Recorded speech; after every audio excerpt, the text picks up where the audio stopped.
पाप आत्मा जसरी पापले भरिएको छ भने पाप कर्मले गर्दा त्यो हरिकथा तितो हुन्छ, अति उपदेश पनि तितो हुन्छ र भगवानका कथा लीला पनि तिता हुन्छन्।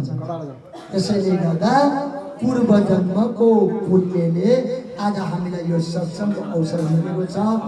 सङ्ग कति प्रकारको हुन्छ भन्दा 3 प्रकारको सङ्ग हुन्छ है। एउटा सत्सङ्ग आज हामीले यहाँ पाइरहेका छौँ नि, यो सत्यको सङ्ग हो। सत्यको सङ्ग सत्सङ्ग भन्छ नि। सत्सङ्ग भन्नुको अर्थ हो सत्यको सङ्ग है। त अर्को कुसङ्ग हुन्छ। कुसङ्ग कुलत, जुन सङ्गले आहार व्यवहार सबै नै भ्रष्ट हुन्छ, त्यसलाई भन्छ कुसङ्ग। अब सुसङ्ग भने कुलतमा कुसङ्गतमा लागेकोहरूलाई गएकाहरूलाई सुलाइनमा ल्याउनु, मोडाउनु, फर्काउनुलाई भन्छ सुसङ्ग। र भागवतको अन्तिम श्लोकमा के आउँछ भन्दा नाम संकीर्तनम यस्य सर्व पाप प्रणाशन प्रणामो दुःख शमनस तम नमामि हरिं परम। प्रणामको परिणाम आज हाम्रो यो संगठन हो, प्रणामको परिणाम है। आज प्रणामले हाम्रो चित परिचित भयो, सम्बन्ध भयो, त्यसैले हाम्रो संगठन बढ्दै गयो, गाँसिँदै गयो हैन। त यही धर्मको सम्बन्धले आज हाम्रा गोविन्द पिताजीलाई अनि हाम्रो चित परिचित भयो, हाम्रो होइन जान पहिचान हुँदै गयो। मैले पनि वहाँ सिन्धुलीमा लिएर गएको थिएँ सत्सङ्ग कथामा, उहाँ माता पिता नै जानुभएको थियो, कार्यक्रम गरेर आउनुभयो सिन्धुली हो। त्यसैले यहाँ भाइहरू सबै नै कलाकार श्याम भाइ, कृष्ण भाइ सबै नै सर्लाही, सिन्धुली, धनुषा सबैतिर सङ्गीत भजन गरेर आएका छन्। र त्यसै गरी क्षर अक्षर के पार है अक्षरतीता आधार बिना संबंध न पाए कोटि न करे आचार महामति कोटि न करे आचार। केही छैन हेर्नुहोस्, यो संसारको सम्बन्ध जति गरौँ तर परमधामको सम्बन्ध बिना, परमात्मा राज्य महाराजको सम्बन्ध बिना हामी त्यो परमधाम पुग्न सक्दैनौँ। हामी जब यो संसारमा मिल्न सक्यौँ भने मूल मिलाप पुग्न सकिँदैन, मूल मिलापमा जान सकिँदैन। हाम्रो परमधामको प्रथम बैठक के हो? गएर बस्ने कुञ्जवन हो होइन, बडावन हो होइन, मानिक महल हो होइन, पोखराजी महल हो होइन, रङ्ग महलको प्रथम तलाको मूल मिलापमा हाम्रो बैठक। त्यहीँबाट हामी बिछोड भयौँ, त्यहीँबाट वियोग भयौँ, गएर मिलाप पनि त्यही मूल मिलापबाट हुन्छ। 12,000 ब्रह्मात्मा, 12,000 ब्रह्म सखीहरू परमधामबाट दुःखको खेलेर, मायाको खेलेर यो संसार जगतमा, यो प्रदेशमा आए। यो दुःखको खेल हेरिसकेर हामी परमधाममा जागृति हुन्छौँ। त बैठक मूल मिलाप खिलौत खानामा, मूल मिलापमा राज्य महाराजसँग हाम्रो भेट दर्शन हुन्छ, हाम्रो मिलन हुन्छ 12,000 सखी अनि राज्य महाराज राजश्यामाजीसँग हो। त्यसै गरी क्षर अक्षर के पार है अक्षरतीता आधार बिना सम्बन्ध नपाए कोटि न करे आचार। जति कोही ब्रह्म सृष्टि प्रेम पुराण धनीबाट दृष्टि भनेर प्रकट बानीमा आउँदैछ। जति पनि ब्रह्म सृष्टिहरू छन् तिनीहरूको दृष्टि परब्रह्म परमात्मामा लागि नै रहन्छ। अटुटसँगले प्रेमको भावना बढिरहन्छ, प्रेमको बहाव चलिरहन्छ उनीहरूको हृदयमा छन छन गरेर प्रेमको प्रगाढ यी तरङ्गहरू चलिरहन्छन् है। प्रेमका नदीहरू बगिरहन्छन्, राज्य महाराजको चिन्तन भइरहन्छ, परमधामको चिन्तन मनन भइरहन्छ। यस्ता महान आत्माहरू भजन गाउँछन् परमधामको याद गरेर। यहाँ राज्यले के भन्नुभएछ? हक्क अरस परस सब एक रस पाएद तखिलवत निचवत न्यामत महामत अलमस्त होय आवे मत येवत आवत पिवत आवत हक हात सर्वत्र भनेर भन्नुभएको छ।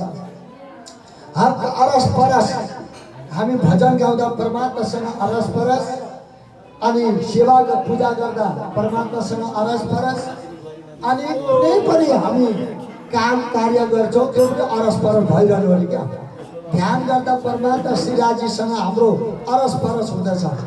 जसरी यो दुईटा नेत्र हामी बन्द गर्दछौँ संसार देख्ने नेत्रलाई हामी पुरै बन्द गर्छौँ अनि भित्रीको अन्तरात्मा नेत्र हामी खोल्दछौँ अनि परमात्मालाई देख्ने नेत्र भनेको हाम्रो हृदयको नेत्र हो नि हो। त्यसै गरी हक अरस परस सबै एक रस अब भए अरस परस भएपछि एक रस भयो। बोली एक वचन एक भाव एक अनि खानपान एक रहन सहन एक सब एकै हुन्छ नि एक दिली। अब एक दिली भनेको नि परमधाममा दिल पनि एक दिली छ 12,000 को अलग अलग भाव छैन अलग अलग विचार छैन एकै विचार एकै भाव एकै भावना खानपान एकै छ। कस्तो छ प्रेमको ईश्वरको छ त एक दिली भनेको कारणले त्यही हो। अद्वैत एक दिली परमधाम हो। या संसारमा एक दिली हुन सक्दैन। एकपल्ट प्राणनाथजीले एक दिली बनाउन खोज्नु भयो परीक्षा लिनुभयो सुन्दर साथीको यो ट्याङ्कीमा दुध भर्नु भोलि अनि खिर पकाएर भोग लाउनुपर्छ भन्नुभयो प्राणनाथजीले। सबै सुन्दर साथलाई भाव विचार भएको थियो यो ट्याङ्की भर्नु दुधले अनि भोग लगाउनुपर्छ खिर पकाएर। सबै सुन्दर साथले विचार गरे। जब उज्यालो भयो अनि एकजनाले के विचार गर्छन् सबैले दुध हाल्छन् त्यो ट्याङ्की भर्छन् मेरोमा त दुध छैन 1 लिटर पानी हाल्नु पर्यो। आखिर 1 लिटर सबैले हाल्ने त पानी हाल्नु पर्यो त्यत्रो एक ट्याङ्की दुधमा त पानी त कुनै त्यहाँ देखिँदैन पानी खाइ हुँदैन होइन। त्यसैले घोलमेल भइहाल्छ। त्यसैले पानी हालेछन् एकजना सुन्दर साथी फेरि अर्कोले पनि त्यस्तै विचार गरेछ पानी पानी पानी पानी सबले त्यही विचार भएछ क्या सबको। म पनि पानी हाल्छु अरूले दुध हाल्छन् म पानी हाल्छु अरूले दुध हाल्छन् सबले पानी पानीले ट्याङ्की भरेछन्। प्राणनाथजीले हेर्नु आएर यसो ट्याङ्की हेर्नु आएर पानीले पो भरिरहेछ ट्याङ्कीमा। हरे कृष्ण कन्हैया लाल की। एक दिली त भएछ सबै सुन्दर साथमा एक दिल त आएछ तर यो संसार उल्टो छ विपरीत बिल्कुल उल्टा भावना भएछ क्या। परमधामको भावना र संसारी भावना चाहिँ एक भएछ। अब दुधको हुनुपर्ने पानीको भावना भयो होइन र। त्यसैले सच्चिदानन्द रूपाय विश्वोत्पत्त्यादि हेतवे तापत्रय विनाशाय श्री कृष्णाय वयं नमः। है भागवतको प्रथम श्लोकमा सच्चिदानन्द रूपाय परमात्माको स्वरूप कस्तो छ सद्घन स्वरूप चिदघन स्वरूप आनन्द घन स्वरूप छ। त्यसैले सच्चिदानन्द रूपाय परमात्माको स्वरूप सच्चिदानन्दमय छ। अब यो पृथ्वी संसार कस्तो छ असर्जर दुःखमय छ। हेर्नु त आफ्नो परम धाम चाहिँ सच्चिदानन्द आनन्दमय छ तर यो जगत सखी ब्रह्म आत्माले खेल हेर्ने मायाको खेल हेर्ने पृथ्वी और संसार पर्दछै असर जड दुःखले भरिएको छ। हेर्नुहोस् है यहाँ जति आनन्द खोज्यो त्यति दुःख होइन। जब चेतनको जड है अनि सत्यको के छ सत्यको असत सतको असत चित्तको जड र आनन्दको दुःख बिल्कुल विपरीत छ उल्टा छ। त्यसैले गर्दाखेरि प्यारे सज्जनवृन्द अब यहाँ 6 अक्षर 12 अक्षर किताब दिन सम्बन्धमा पाएको किन गरे आचार यहाँ म आएको थिइनँ। यहाँ आउने पनि अवसर एउटा सम्बन्धले नै गर्यो। परमधामको हाम्रो सम्बन्ध छ परमधामको हाम्रो विचार छ परमधामकै हाम्रो दिल छ। त्यसैले गर्दाखेरि सुन्दर साथै सम्झिनुहुन्छ भक्तले नै चाहन्छ चोरले साथी खोज्दछ ज्वारेले साथी खोज्दछन् होइन। त साँच्चै साहेब साँच्चा सोच पाइए साँच्चाको साँच्चै प्यारा प्राणनाथजी भन्नुहुन्छ। साँच्चै साहेब साँच्चाको साँच्चै प्यारा, साँच्चै साहेब साँच्चा सो पाइए साँच्चाको साँच्चै प्यारा, साँच्चाको साँच्चै प्यारा है। त झुटले खोज्छ, साँच्चोले साँच्चै खोज्छ, हो कि होइन? त यसै गरी यहाँ साँचो कर मिले झुट्टा माए जो जैसा तैसा सोबत इनमें धोखा नहीं पनि भन्नुभएको छ। साँच्चोले साँच्चै मिलेर हिँडेका छन्, साँच्चा साथीहरू झुटै खोजेर हिँडेका छन्, मिलेर हिँडेका छन्। यसमा धोका छैन है, छ त धोका। साधु र चोर मिल्यो भने धोका हुन्छ। अब एउटा चोर विचार छ, अर्को साधु विचार छ, त्यहाँ मिल्यो त मेल खायो, मिलेन। अब झ्वाडे छ, अर्को चाहिँ सन्त छ, त्यहाँ पनि मिलेन। जस्तो सङ्गत छ नि, एकै मिल्यो भने चाहिँ यसमा धोका छैन। रामनाथजी भन्नुहुन्छ यो धोका होइन। त्यसैले गर्दाखेरि भाग्योदयन बहुजन्म समर्जितेन सत्सङ्गमं चलवते प्रसो यदा वै अज्ञान हेतु कृत मोह मदन्धकार। यो अज्ञान अन्धकार पुञ्जलाई ध्वस्त गर्नेवाला तात्तम रूपी ज्योति आयो, ज्ञान आयो संसार जगतमा। यो 14 लोकमा त पुरै अन्धकारमय थियो नि, सबै मरे मुर्दा समान थिए नि है। तब तेज तारतम ज्योत प्रकाश करो तेरी सबको नाश। त्यस्ता तेज तारतम करोडौं सूर्यलाई फिका गर्नेवाला, उज्यालो हृदयलाई उज्यालो बनाउनेवाला तारतम मन्त्र यो जगतमा कान्नाजी महाप्रभु सद्गुरु देवचन्द्रजी महाराजले लिएर आउनुभयो जगत संसारमा। अब कसरी भन्दा त्यो त्यसै आएर तारतम एउटा पात्र हेरेर मात्रै दिनुभयो भगवान्ले। भगवान्ले दर्शन कसलाई दिनुहुन्छ? पात्रलाई दिनुहुन्छ, योग्यलाई दिनुहुन्छ। जस्तै खोजेको छ नि, खोजेको वस्तु भगवान्ले प्रदान गर्नुहुन्छ है। हजुरले जो खोज्नु भएछ त्यो तत्त्व परमात्माले प्रदान गर्नुहुन्छ। 14 वर्षलो निष्ठा बन्द वचन गरी सारा सम्बन्ध कई जप तप के प्रदान सेवा स्वरूप संज्ञा पुत्रीमा कई कसरी कसी अति अंग प्रेम सेवा में नाकियो भंग पियाजी की अति प्रसन्न तीन बेर दिए दर्शन है। परमात्मालाई प्रसन्न बनाउनु भयो, 3 पल्ट दर्शन दिनुभयो परमात्मा श्री कृष्णले देवचन्द्रजी महाराजलाई। पहिलो दर्शन सिपाहीको, दोस्रो दर्शन बालपनको है, अथवा तेस्रो दर्शनमा किशोर रूपमा दर्शन दिनुभयो। पहिलो रूपमा खोजलाई अगाडि बढाउनु आत्मबल प्रदान गर्नुभयो। दोस्रो दर्शनमा महाप्रसाद प्रदान गर्नुभयो। तेस्रो दर्शनमा तारतम मन्त्र प्रदान गर्नुभयो। श्री कृष्ण परमात्मा 3 पल्टसम्म दर्शन दिनुभयो। त्यो तारतमले अन्धकार हृदयलाई ध्वस्त, अज्ञान ध्वंस विध्वंस कोटि सूर्य संप्रवाह। जो यी सूर्यको किरण, सूर्यको प्रकाश त 3.5 कोटी जो पृथ्वीलाई उज्यालो पार्दछ। 50 करोडको जन्म 3.5 कोटी क्षेत्रलाई उज्यालो बनाउँदछ। तर बाहिर त उज्यालो बनाउँछ, तर मानिसको हृदयभित्रको अन्धकारलाई त उज्यालो बनाउन सक्दैन। सूर्यको प्रकाशले त उज्यालो हुन्छ त हुँदैन।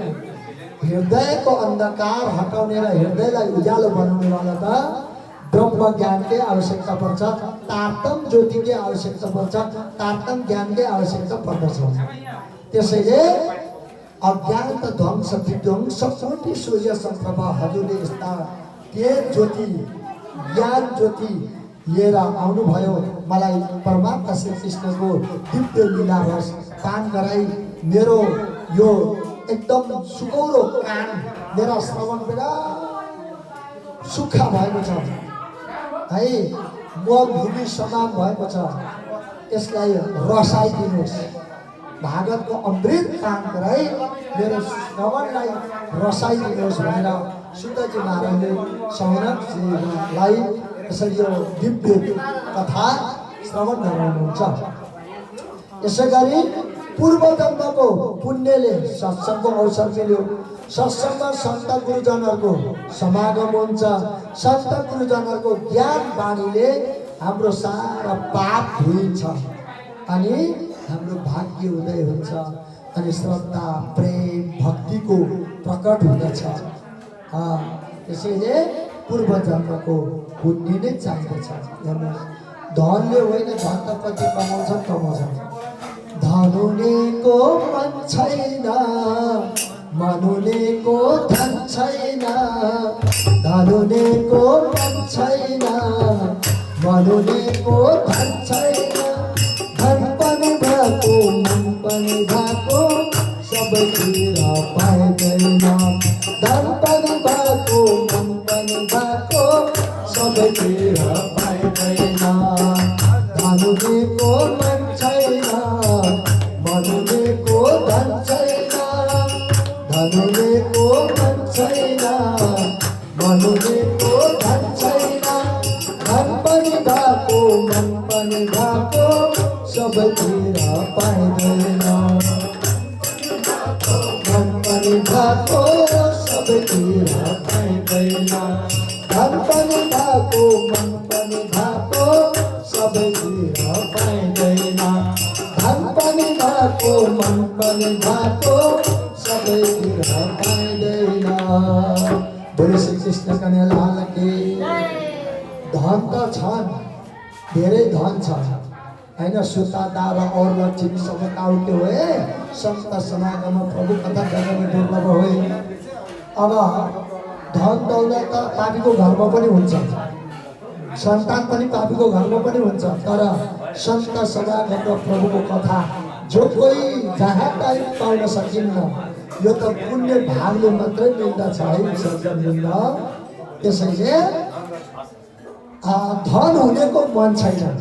के भन्छ भने धन छैन, धन छैन। अब मन मात्रै छ। मेरोमा धन भए त म कति पारायण लाग्थेँ, कति दान गर्थेँ भन्छ नि, हो कि?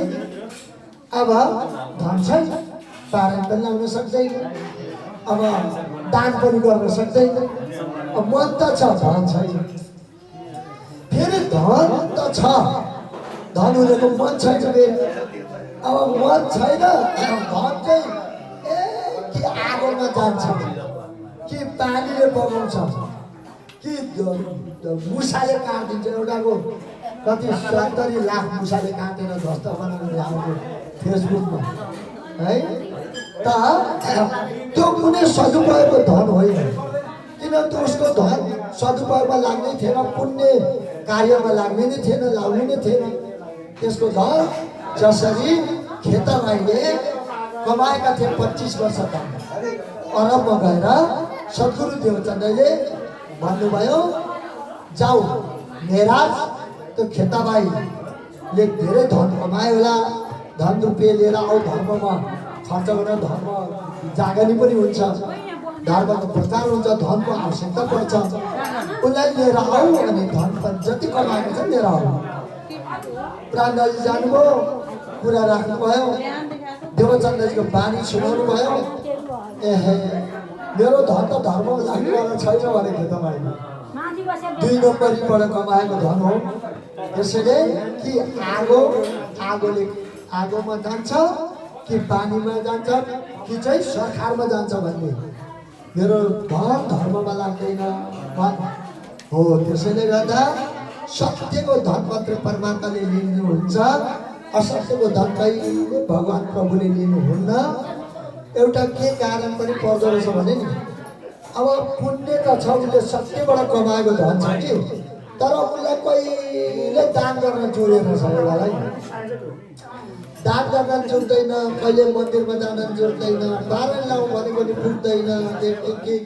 के बाधा विघ्नहरूले तर्काइरहन्छ। उसको पैसा हराएछ, उसको पैसा लिएर ब्याङ्कबाट लिएर आउँदै त कुनै कार्यको लागि होइन, लिएर हिँड्दै पैसा बाटैमा गिर्यो, हरायो पैसा।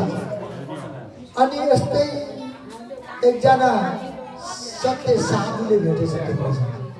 हेर्नुहोस् त, साधुले भेटे त्यो पैसा।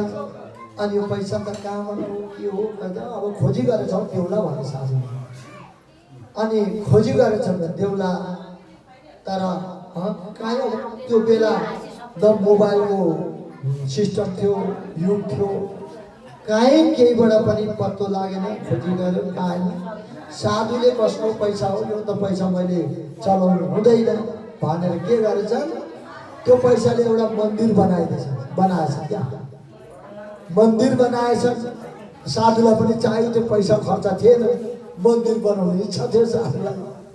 साधुले मन्दिर बनाएछ। अनि त्यहाँदेखि अब त्यस्तै असहायहरू, वृद्ध, साधु, महात्माहरूलाई अनि भजन बसाएर भजन गर्न लगाएछ। त्यो मन्दिरमा त दिनदिनै परमात्माको प्रार्थना, स्तुति, वन्दना, पुष्पाञ्जली, कथा, प्रवचन हुँदो रहेछ त्यो मन्दिरमा। पछि नै त्यही मान्छे घुम्दै घुम्दै घुम्दै घुम्दै आएर बुढेसकालमा त त्यही मन्दिरमा आइपुग्छ है। त्यही मान्छे चाहिँ बुढेसकालमा घुम्दै घुम्दै घुम्दै कहीँ सहारा नपाएर त्यही मन्दिरमा आइपुगेछ।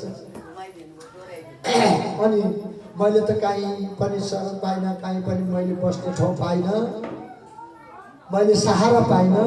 त्यसैले म यहाँ आएँ। अनि त्यो साधु त बिचरा बहुत ज्ञानी, एकदम नम्र भावका थिए, एकदम सेवक थिए होइन, सबैलाई सहयोग गर्दथे।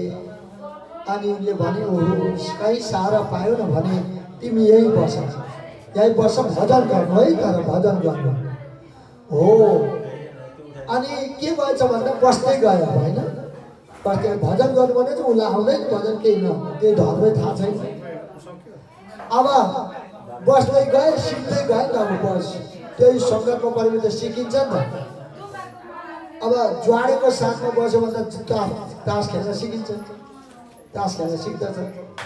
अब गट्टी भट्टीमा गयो भने के गर्नु, मदिरा पान गर्न, रक्सी पान गर्न सिक्दछ होइन र। त यस्तै गरी सत्तामा सङ्ग पऱ्यो भने भजन सिक्दछ, तप गर्ने, ध्यान गर्न सिक्दछ। बसे सङ्ग गुनाको फल जैसा गरेसँग ऐसैलाई गरेर बस्दै गए। अनि पछि साधुले भन्दै गए क्या, प्रवचन गर्दै गए।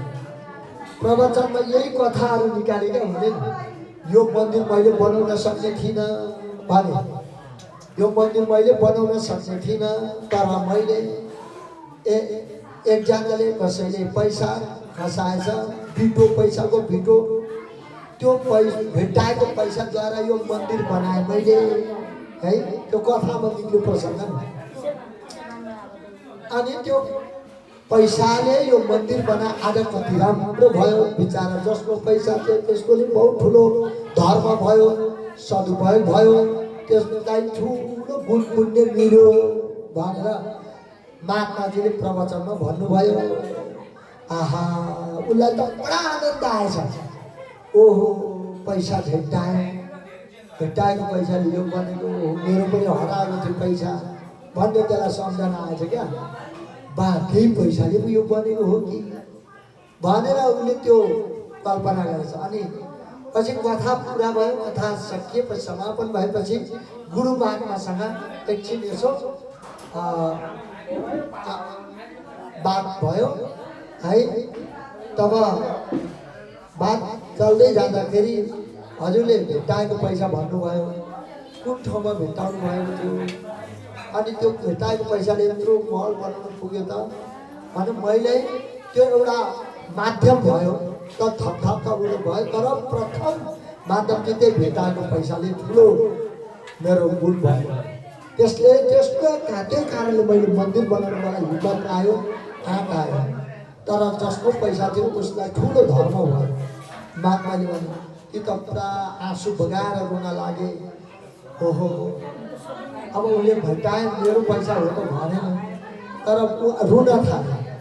सम्झिँदै रुँदै गर्न लागेपछि चाहिँ किन रोएको तिमी भनेर महात्माले सोध्यो। मैले दान गर्न पाएको थिइनँ, मैले मन्दिरमा दान गर्न सकेको थिइनँ, पारायण लाउन सकेको थिइनँ, पुराण लाउन सकेको थिइनँ, कुनै तीर्थ गर्न सकेको थिइनँ। तर मैले त्यो पैसा कसैलाई दिन ब्याजमा दिन मैले लाँदै थिएँ मेरो बाटोमा गिरेको थियो हराएको थियो अनि यो पैसा त हो होइन मलाई थाहा छैन तर मैले दान पुण्य गर्न नपाएर मेरो पैसा हराएको थियो अब यही हो कि त्यही पैसा हो कि त्यो हो त्यो चाहिँ भगवान् जाने कि हामीलाई त थाहा छैन भन्दाखेरि महात्माले सम्झिनु भयो यो पैसा हरायो भन्छन् अब कति हराएको थियो जति हराएको थियो ठ्याक्क उसले बताए हराएको जति ठ्याक्क महात्माले थाहा पाइहाल्यो कि यिनैको रहेछ पैसा हेर्नु ओहो यस्तो हेर्नु त्यो समाज कस्तो पात्रमा पर्छ हेर्नु योग्य पात्रमा पर्छ कुपात्रमा पर्छ त्यो साधुको हातमा पर्यो त्यो हराएको पैसा त त्यत्रो महल त्यत्रो मन्दिर बन्यो आश्रम बन्यो उनीहरूले पछि आएर आश्रय पाए अनि तिम्रै रहेछ भन्ने मनमा मात्रै भने मैले त्यो पैसा महात्माले भन्नु भएन त्यो कुरा सुनेर त झट्टी भक्तलाई त सेवा गरेर यति साह्रो सुख स्वयं महात्माले दिनुभएछ पक्का पनि यिनैको रहेछ त्यसैले रोए आफू जसको धन हराएको छ उही रुन्छ अरूको धन हराएको त रुँदैन नि त आहा मात्रै भन्छ तर रुँदैन तर यसैको पैसा रहेछ भन्ने महात्मालाई पनि थाहा भयो त महात्माको पाठमा त्यो पैसा परेको हुनाले त्यत्रो पुण्य हुन गयो अरूको पनि सेवा भयो सदुपयोग भयो हेर्नु त त्यसैले गर्दाखेरि सत्यको धन भयो मलाई त्यो त भावना थियो नि त मैले यस्तो गर्न पाए हुन्थ्यो दान गर्न पाए हुन्थ्यो पारण लाउन पाए हुन्थ्यो भित्रबाट मात्रै उठाउन तिमी त्यो सत्य पुगेन भने जसरी पनि पुग्छ भगवान्ले लिनुहुन्छ त्यो एक दिन भगवान्ले जसरी भए पनि उसको त्यो भावना भगवान्ले स्वीकार्नुहुनेछ एकदम सत्य छ त्यसैले धन हुनेको मन छैन मन हुनेको धन छैन धन पनि भएको मन पनि भएको सबैतिर पाइँदैन आज जसरी हाम्रा यहाँ गोविन्द बा हुनुहुन्छ उहाँले पनि ठाउँ ठाउँमा प्रचार प्रसार गर्दै जानुहुन्छ हेर्नुहुन्छ अब त्यस्तै भक्त जसको भावना छ पारायण पुराणको जसको यज्ञ लाउनेको भावना छ तिनै भक्तले त निमन्त्रणा गर्छन् इन्भाइट गर्छन् बोलाउँछन् भएकोमा गएर उहाँले पारायण यज्ञ लाउनुहुन्छ म गरिदिन्छु त्यो घर पनि पवित्र भयो जीवन पनि उद्धार भयो पितृको कल्याण भयो हो कि होइन यो आज यहाँ यति भावना यहाँ कसरी भने मेरो पनि आउने अवसर कसरी मिल्यो भन्दाखेरि मेरो आउने अवसर हेर्नु मैले धेरै यहाँ परिवारमा सबैमा म सम्झिन्छु ग्रह मिलेको हो कि न के भएको पनि हुन चाहिँ जहिले पनि मलाई उहाँहरूसँग परिवारमा बस्दाखेरि एउटा पर्वै दसैँ आए जस्तो लाग्छ एउटा पर्वै आए जस्तो लाग्छ क्या आनन्द शान्ति सबै भाइ बहिना सबै बुवा आमासँग अनि म आउन खोजेको थिएँ धेरै समयमा म काठमाडौँ आएको बाहिर बाहिर अहिले 5वटा आश्रमै आइरहेको छ त्यसै त्यसै आइरहेको त्यसै घुमे फिरो आश्रम आइरहेको छ अब उत्तरायणीमा एकपल्ट तल्लो बाटो जानुभयो भने नि इन्टरी सडकपुर पनि पारायण हुँदैछ अहिले सिक्किममा हुँदैछ 313 पारायण भइरहेको छ सिक्किममा पनि हुन गइरहेको छ यदि तल्लो बाटो आउनुभयो भने ढल्केबर अगाडि गोदार अगाडि कोटाको कमला फुल लामो कमला फुल बन्दीपुर पुग्नुभन्दा 3 किलोमिटर अगाडि कमला फुल छ उत्तरायणी भन्छ नि उत्तरायणीमा त्यो हाइवेमै 4 बिघाको जमिनमा पनि बनाए आश्रम मेयरले सुत्थ्यो त्यो आश्रमको यति राम्रो सदुपयोग भयो धेरै सम्प्रदायले लिन खोजेका थिए उनलाई मेयरसँग उनले राखेका थिए कुरा तर कसैलाई पनि मेयरले दिन सकेको थिएन तर त्यही चेलो त्यही बसेको चेलो चाहिँ एउटा काङ्ग्रेस सदस्य उठेको थिए त्यो ठाउँको जितेको हुनाले गर्दा त्यो आफ्नो मान्छे भएकोले त्यो चेलोले आश्रम खोज्यो माग गर्दाखेरि त्यही आश्रम हामीलाई नै प्रदान गरेका छन् अहिले त्यहाँ वृद्धहरू बसेका छन् अनि डिप्रेसनमा परेका युवाहरू छन् 25 जना जहाँ कसैले पनि तिनीहरूलाई लिँदैन, खाना दिँदैन, रोडतिर घुमेका हुन्छ नि है बेवारिसी। ती बेवारिसीहरू चाहिँ पटुल्दै ल्याउँदै 25 जनासम्म आउनुभएका छन्। 25 जना पुगेका छन्। तिनीहरूलाई भोजन खानेको व्यवस्था यसरी बेला बेला पुग्दै रहनुपर्छ। यहाँ दौडेर आयो सिन्धुली, फेरि दौडेर पुग्यो उता उत्तरायणी, धनुषा फेरि पुग्यो दौडेर हरियो सरलाई कता पुग्यो, फेरि कहाँ कहाँ भक्त शिष्यले इन्भाइट गर्दै रहनुहुन्छ, वहाँ पुग्दै माग पनि त पुरा गर्नु पऱ्यो नि। एक दिनको लागि जानै पऱ्यो। यहाँ त ठाडो उकालो पर्ने छ, म त जान सक्दिनँ भन्ने होइन, त्यहाँ पनि पुगिएको छ। अब पहाड पर्वतमा पनि पुगिएकै छ, जहाँ पनि शिष्यले माग गरे पनि सम्झे भने पनि त्यहाँ पुग्ने गरिएको छ। र त्यसैले गर्दाखेरि काठमाडौँ आएको थिएन, म आएपछि पक्का पनि निक्लिन्छु भनेर मैले सम्झिरहेको थिएँ। सबैतिर निक्ले। ललितपुरमा अखण्ड पारण चलेको थियो, 3 दिनको अखण्ड पारण शान्ति रूपले भइसकेपछि म निक्लिन्छु। ठाउँ ठाउँमा भन्दा मैले भाइलाई फोन गरेँ म त्यहाँ आउँछु भन्दा ल है आउनुपर्छ बडा हो। ल दिदी बहिनी आज भेट भयो त, यो सङ्ग्राम हो नि त। अच्छा हजुर रियल गाउँमा ल धेरै धेरै धन्यवाद है हजुरलाई, एकदम शुभकामना। यहाँ आज भेट दर्शन भयो धेरै समयपछि है। हजुर हजुर त्यहाँ धेरै भयो। अब के गर्नु यस्तो आज बडा कहिले नभेटेका साथीहरूसँग